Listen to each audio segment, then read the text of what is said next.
Someone said on one of my previous videos, the Constitution is just a piece of paper. No, it's not. I've said it before and I'll say it again. The Constitution is what protects the people from the government. Our founders knew that governments are nothing but force, that with enough power they become oppressive. So they made a little user's manual to the United States of America.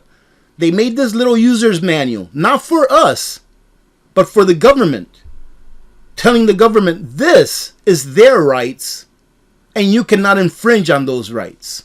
There are a lot more people in these United States that love this country than there are those that don't.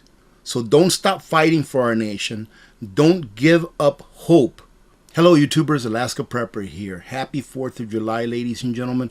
There is still hope for the United States of America, ladies and gentlemen. I know that there is a minority of people out there that hate this country, but at the same time, they enjoy the freedoms that this country has to offer.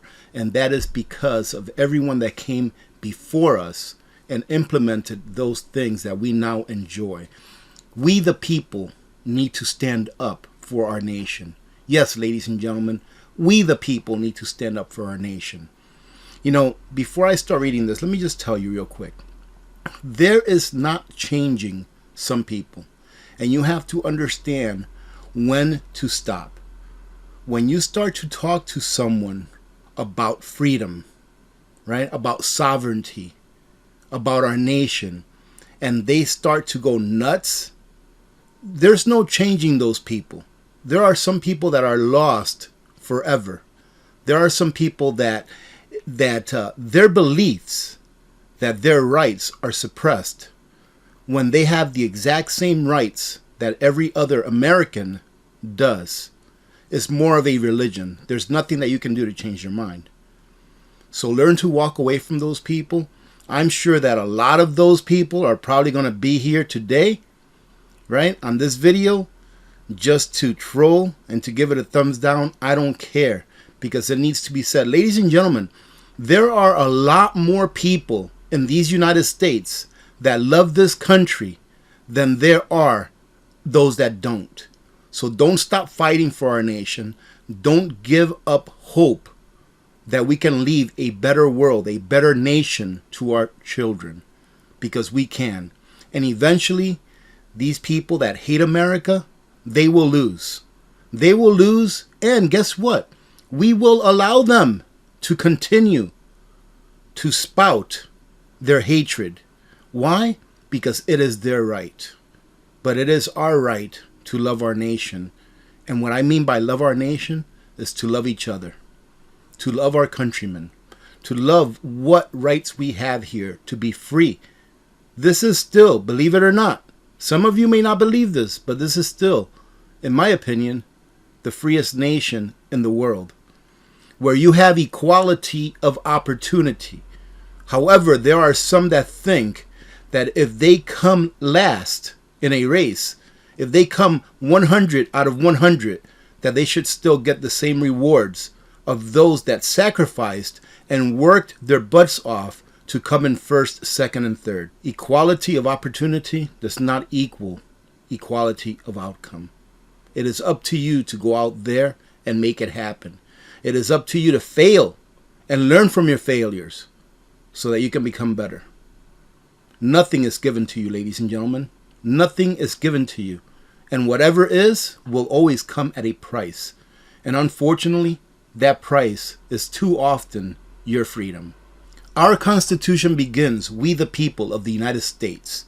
We the people, not some of the people or some groups of people, but all of the people.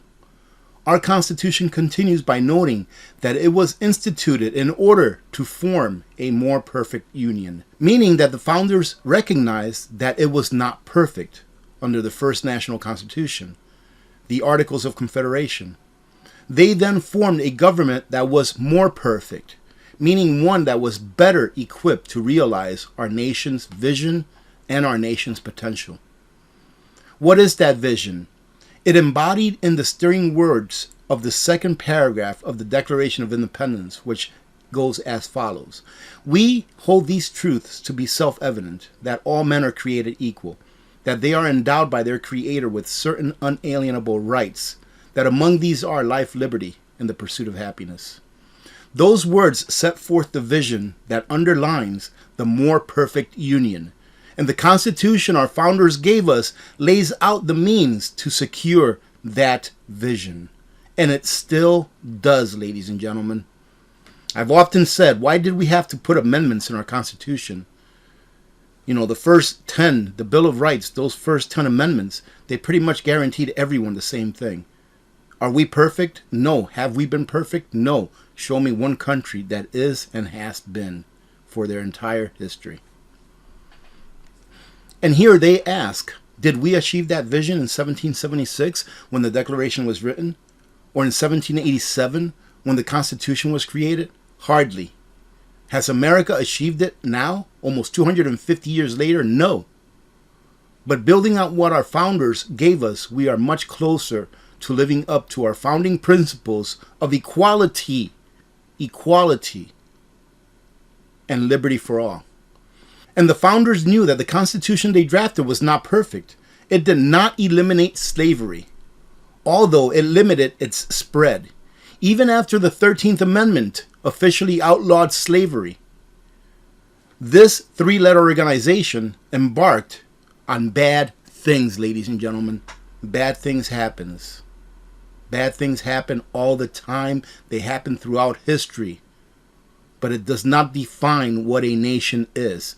It's how you pick yourself up that defines who you are. Do you want to be a victim and see yourself as a victim?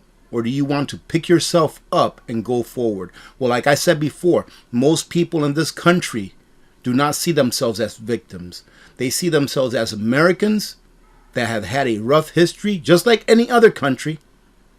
And we are going to go forward in order to achieve our potential as a nation. Yet, we are now at a moment in our history when the progress we have made is being reversed. Instead of getting closer to we the people, coming together as individuals, there is a moment fueled by some extremists to tear us apart. And that is the minority. Ladies and gentlemen, as soon as we realize that these extremists are the minority and that we must stick together, we will be able to reverse this course that we've embarked on towards a better future for our nation, for our children, for ourselves.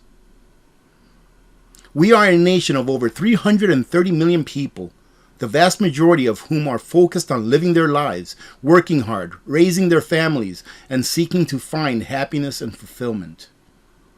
For the most part, they have been vaguely aware of the extremist fringe movement that has taken over and changed much of the curriculum and culture of our educational institutions. I was watching a video today about young children and what they were being taught in school, and it's pretty bad.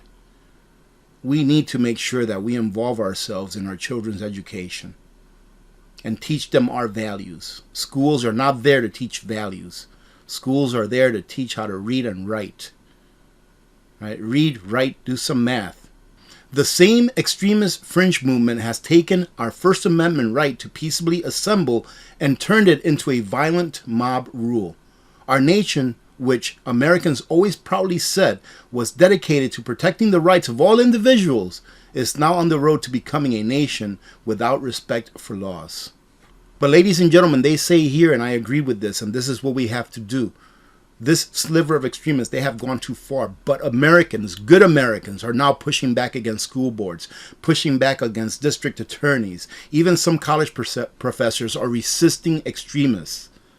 That is what we have to do. We have to resist these crazy people that want to turn us into a third world country and take away our standard of living and take away our freedoms.